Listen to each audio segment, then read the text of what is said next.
اشرح لي صدري ويسر لي امري واحلل عقدة من لساني يفقهوا قولي.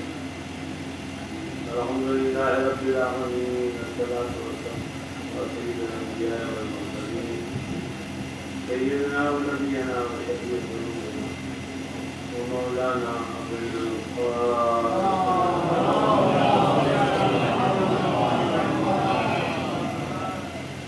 وعليه الطيبين الطاهرين المعصومين. أما بعد فقد قال الله تبارك وتعالى في كتابه المجيد والفرقان الحميد وقوله الحق وهو أصدق القائلين. بسم الله الرحمن الرحيم. إن الله اشترى من المؤمنين أنفسهم وأموالهم بأن لهم الجنة يقاتلون في سبيل الله فيقتلون ويقتلون چل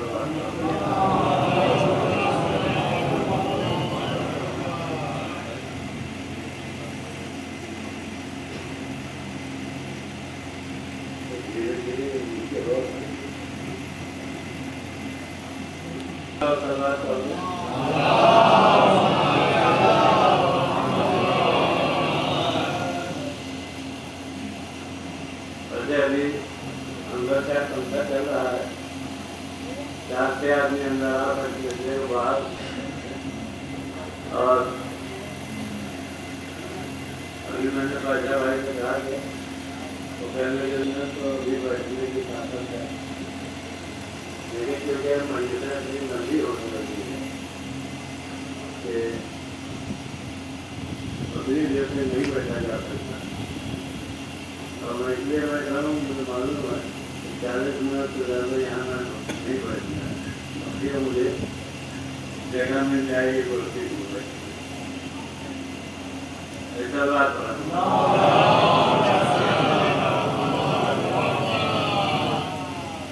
میں نے غریب آباد میں یہ وعدہ کیا تھا کہ انشاءاللہ آیا کریمہ کے دل میں 3 مہینے ہیں جو مسلسل آپ کے سامنے سے چلنا ہے. آج اس آیت سے متعلق تیسری گفتگو لیکن سب سے اہم مسئلہ یہ ہے کہ لفظوں میں لیکن اب خود محسوس ہونے لگا ہے. مجمے کو بھی ہوتا ہوگا ایسا نہیں ہے لیکن مجھے خود محسوس ہونے لگا ہے کہ اب پہلے سے 2-3 مہینے جو ہے وہ پڑھنے کا حوصلہ مجھے دیا ہے. لیکن پھر بھی تھوڑی دیر تک تو آپ حضرات کو سننا ہی پڑے گا. اول یہ کہ گفتگو جہاں سے شروع کی گئی تھی کہ احکام دین کو 2 حصوں میں تقسیم کیا گیا ہے. ایک حصے کا نام ہے عبادات اور دوسرے حصے کا نام ہے معاملات. عبادات میں چونکہ قربتاً اللہ کی شرط ہے جس کے پاس اللہ نہ ہو لیکن کوئی صاحب یہ نہ سوچیں کہ جو خدا حقیقی کو نہیں مانتے وہ آزاد ہے ان سے کسی عمل کا احساس نہیں ہوگا. تو ایسا نہیں ہے. پڑھنے پہ قبول نہیں کریں گے اور نہ پڑھنے کا احساس یہ بات ہر آدمی کو ذہن میں رکھنا ہے. کسی دن میں کہنا پیدا ہوتا ہے کہ خدا ہندوؤں سے نماز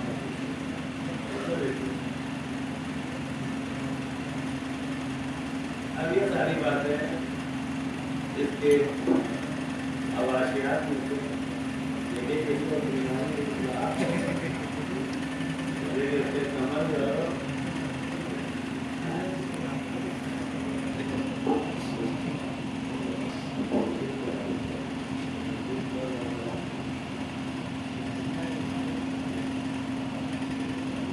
خدا دوسرے سے سوال کرے گا. اور اس کے بعد بچوں کے ذہن میں ایک بات آ سکتی ہے کہ جب ان کو کوئی بتانے والا ملا ہی نہیں تو بغیر حاضر کے جیسے سوال میں جواب ہو.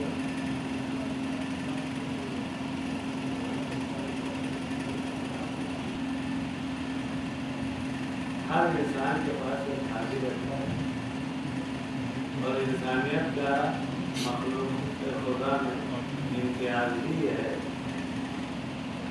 کہ بقیہ مخلوق کے پاس جو ہے وہ شعور و عقل نہیں ہے، لیکن خدا نے انسان کے پاس شعور و عقل رکھی ہے. اسی لیے سب سے اطاعت کا مطالبہ کیا ہے، سب سے عبادت کا مطالبہ. عبادت کا مطالبہ صرف ہم سے جینا. اور یہ بات طے ہے کہ کچھ نہ کچھ شعور امتحان بھی ہے، کچھ نہ کچھ شعور جو ہے وہ ہمارے یہاں ہے. اور یہ ہمارے عوام کی ذمہ داری ہے کہ ہادیہ ثانی کے آنے سے پہلے ہم خود اپنی عقل کو استعمال کریں. اسی لیے اگر یہ ساری غلطیاں 15 سال سے پہلے ہوئی ہیں تب تو آپ کہہ سکتے ہیں کہ مجھے کوئی بتانے والا نہیں. 15 سال کے بعد آپ کامل ہو جاتی ہے. لہٰذا اب آپ سے سوال کرے گا کہ آپ نے اپنی عقل کو استعمال کیوں، اپنے اعتراض کو دیکھ کے کیوں آپ کسی کو یہ بات نہیں ہے.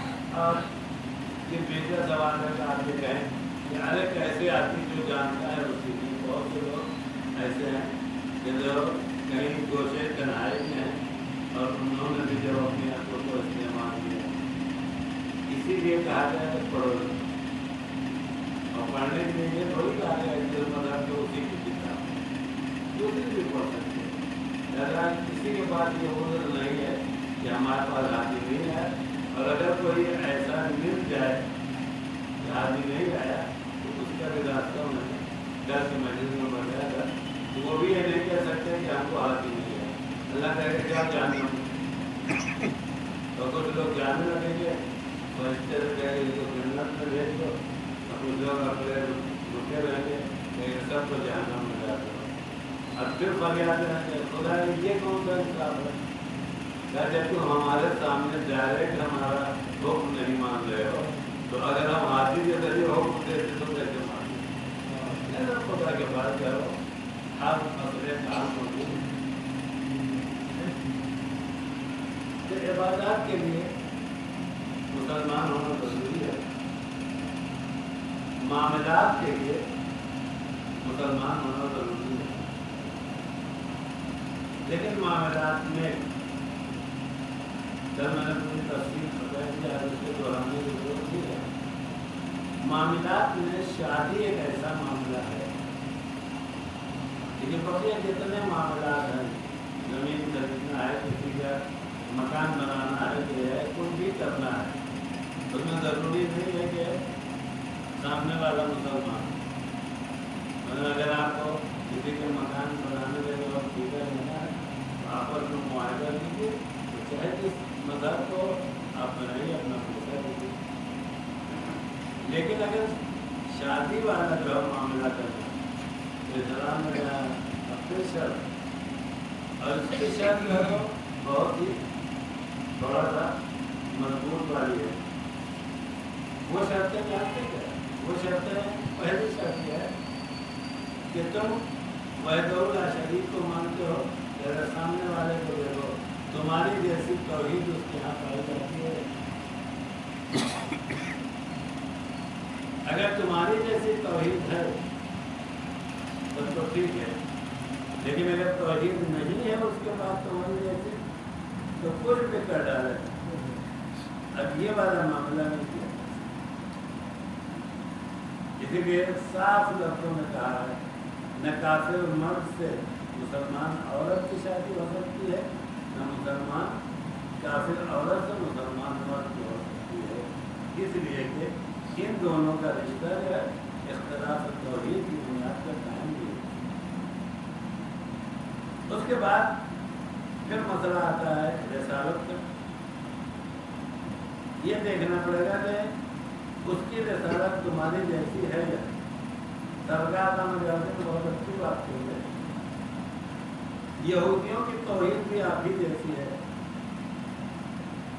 کوئی تھا جا کے پتہ لگا یہودی سے کہ تم خدا کو وحدہ لا شریک مانتے ہو یا نہیں؟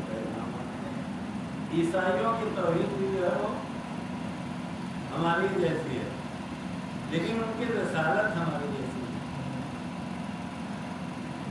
ہماری رسالت کا نام ہے کہ آخری نبی محمد ہے،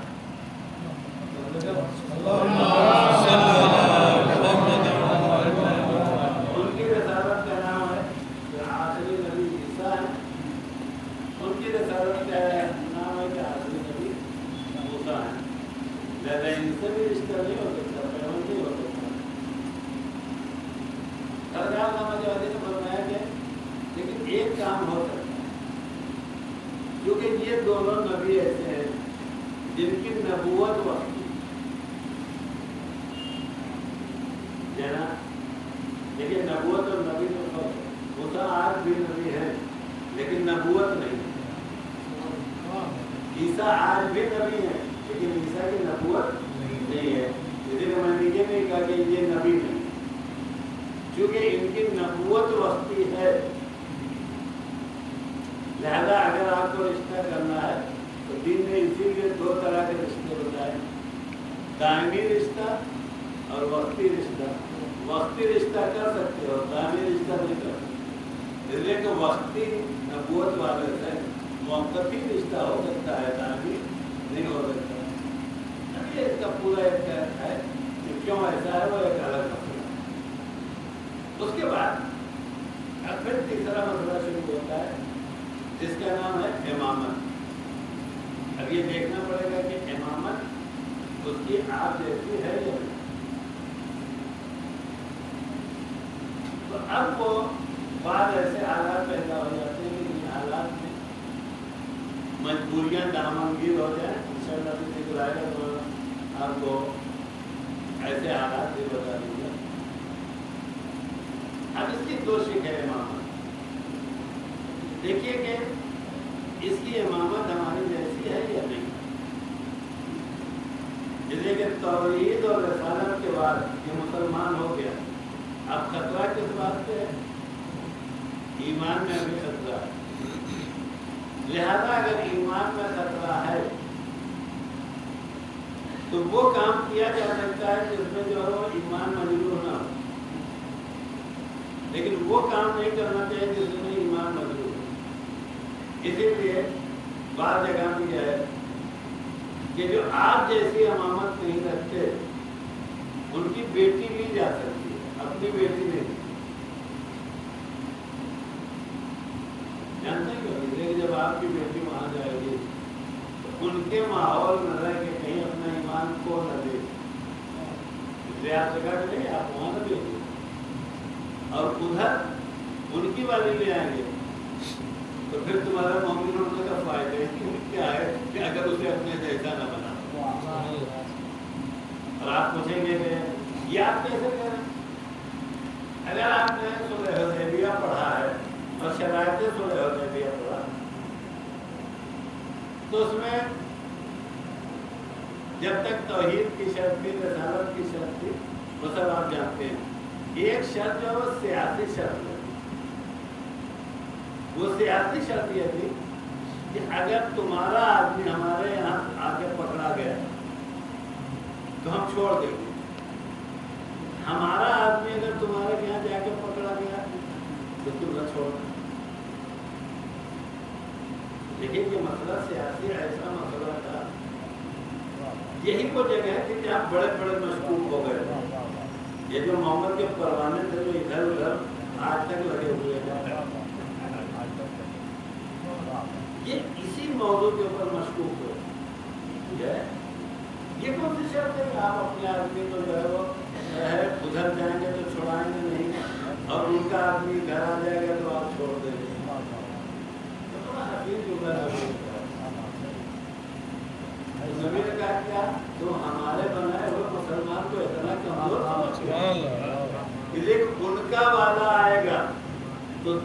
رکھ کے اس لیے چھوڑ دیں گے کہ 2 دن میں اسے اپنا کردار بتا دیں گے، اور ہمارا والا جو ان کے ہاں جائے گا اتنا پختہ کردار لے کے آئے گا کہ اپنا کردار ان کے ہاں داخل کر دے گا۔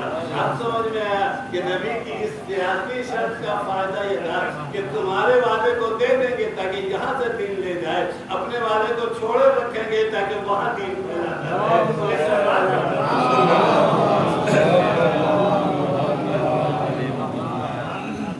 اس کے بعد بہت سی شرطیں ایسی ہیں کہ اخلاقیات، اس کے لیے جیسے امامات کے وجہ میرا اور میں ہوں شرابی، آپ کو میں برا لگ جائے گا۔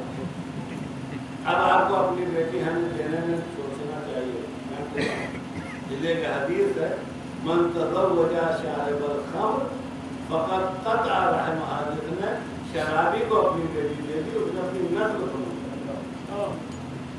اور یہاں سے بہت بڑا مومن ہے، یہ مولا کو بہت زیادہ مانتا ہے، مولا کو کیا جتنا مانتا ہو، کردار بھی تو صحیح ہونا چاہیے۔ یہ تو ہم لوگوں کی کمزوری ہے کہ ایسے کو بھی ہم مولا کا ماننے والا سمجھتے ہیں، وہ ایسا آدمی مولا کا ماننے والا، یہ تو اس دن فیصلہ ہوگا جب مولا آ جائیں گے تب پتا چلے گا کہ مولا ماننے والا سمجھتے ہیں یا نہیں۔ اس کا بات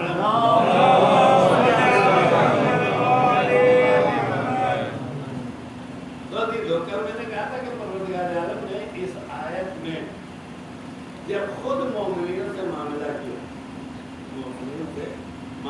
تو مومنین کی جان کا معاملہ جو ہے وہ پہلے کیا، جیسے کہ ہم تمہاری جان خرید رہے ہیں، اور مال کا معاملہ بعد میں کیا۔ کہا کہ دیکھیے اگر تم لوگ بیچنا چاہتے ہو تو ہم سب سے پہلے تمہاری جان خریدیں گے، اور اس کے بعد نمبر آئے گا کہ ہم تمہارا مان۔ لیکن میں ایک جملہ آپ سے کہوں گا، دیکھیے خدا کے معاملے میں خدا جو ہے اس کا وعدہ برحق ہے، وہ اپنے وعدے سے جو ہے منحرف ہونے والا نہیں ہے، لہذا خدا سے تو جان کا معاملہ کیجیے اور مال کا معاملہ بات کیجیے، لیکن جب بندوں سے کیجیے گا تو الٹا کیجیے گا، سیدھا نہ کیجیے گا۔ جانتے ہیں کیوں؟ اس لیے کہ اگر مال کے معاملے میں گھاٹا ہو جائے تو برداشت کیا جا سکتا ہے، جان کے معاملے میں گھاٹا ہو جائے تو برداشت نہیں کیا جا سکتا۔ لہٰذا کوئی دعوے نہ سوچے، کیونکہ اللہ میاں نے جب خریدا ہے تو جان پہلے خریدا ہے، مال بعد۔ اور جان کا معاملہ بندوں سے تبھی کیجیے گا